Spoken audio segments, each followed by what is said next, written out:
Welcome to the Chelsea Fans Channel, coming to you live from the glorious setting of Tel Aviv. Look around, this is one of the most beautiful away games I've ever been on. Stoke, this is not. We're here to do a preview for Tel Aviv, and I've been fortunate enough to be joined by Ben from 90 Min. Make sure that you check them out. They're really good Twitter account, really good website, and it's one of the first places I go to get all of my football-based knowledge, actually. Thank you so much for joining us. It really is a pleasure to have you on. Cheers for having me. Looking forward to it. Yeah, how are you feeling about the game? Good. A little apprehensive. I feel going into a game as not an underdog anymore. I think we've been underdogs most of the season. Yeah, even going into the Norwich game. Yeah, exactly. They were, ahead of us in the league. Yeah. Late November at home to Norwich, then one place above us in the league. Yeah. Us underdogs. No, but Maccabi, they're not a great footballing side, so I'm going into it apprehensive but full of confidence. Because our away form in this competition has been nothing short of abysmal. I think we've won 2 of our last 10 away Champions League games. That's not good. Is that a bad omen, or do you think we'll overcome that okay? I mean, the way that the Maccabi team played when they travelled to Stamford Bridge, they were truly terrible. I mean, we only scored 4 goals, but it could have been quite a lot more. Yeah. They're the best side in Israel by a country mile, but at the end of the day, they're not Champions League quality, to be completely honest with you.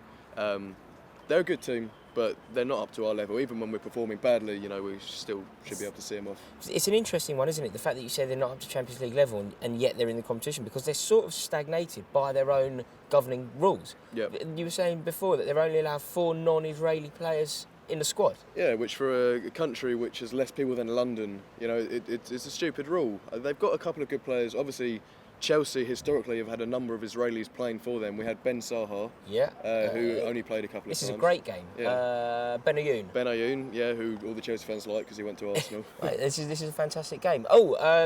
Centre half, Tal Ben Haim. Tal Ben Haim is obviously playing for Maccabi now, and the manager who nearly won us the Champions League, Avram, of course. Yeah, so that's 4 connections to Israel for Chelsea, which for a tiny country is actually quite a lot. Yeah, it is. In fact, I can tell. Like, if this is a morning paper, you can see there. It's sort of headline news. This is a massive fixture for not only for Tel Aviv but for Israel in general. This is really kind of captured the nation. This fixture, hasn't it? Yeah, I think it's the biggest game in Maccabi's history. I think they've been in the Champions League before, but they've only really got to the knockout. The pre-qualifying knockout rounds. They've never really been in the groups. We had obviously Hapoel. Yes. Who Chelsea famously played in about, 2001? 2001, when a lot of the squad didn't travel. Exactly, there was a lot of terrorism going on here at the time. Graham Lasseau famously pulled out. And I think Joel Kitamariki stepped in at centre-half alongside John Terry. Yeah. Petit didn't go either, if I remember rightly. No, there was a few. We had 6. Depleted squad. We lost 2-0. It was probably their greatest result in the history of Israeli football for them. Well, actually, no, because another Israeli team actually beat Man United about 3-1. 3-0 or 3-1, yeah. I need to double check. Hey, do you know what? These stats, though, Ben, they're filling me with a little bit of fear, because as I've previously mentioned, our form in the Champions League away from home isn't ideal. And you're highlighting... Are you suggesting there may be a... I'm not putting words into your mouth here. Is there a chance, or do you feel like Chelsea have got this? Listen, there's always a chance. Their fans are unbelievable. If you were there at Stamford Bridge, or even if you just saw it on the telly, they were unbelievable. The loudest set of fans I've heard in a long time. They're passionate out here. They like football. Football and basketball are the 2 big things out here. Right. But the football, it's really what the country loves.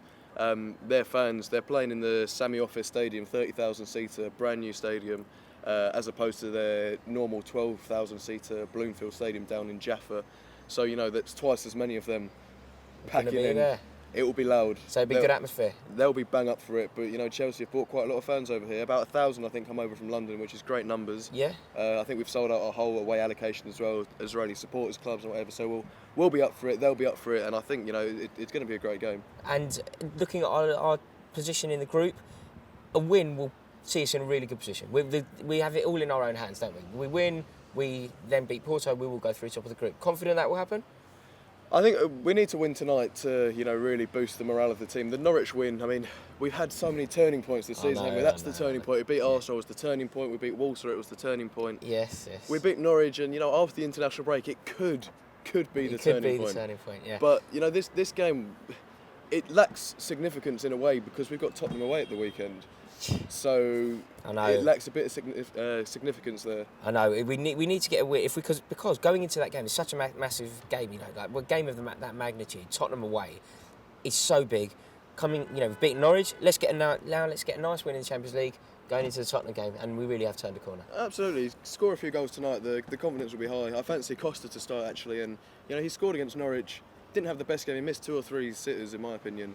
But get him on tonight, get him a few goals, get his head high, and never know what happens. It could be the turning point. Right, do you know what? On that note, we need to pick a team. Would you be kind enough to stick around and help me pick the team that we think will win the game? Absolutely. Brilliant. That's Ben from 90 Min. Make sure that you give them a follow on Twitter. And as always, comment below, let us know exactly what you think. Cheers, mate. My pleasure. Nice one. Ben's going to help us pick the team. Remember, this is a team that we think should play. We're not trying to predict Mourinho's team. This is the team that we think should start the game and secure us almost qualification to the next round of the Champions League. Go on, you Blues. Right, the obvious place to start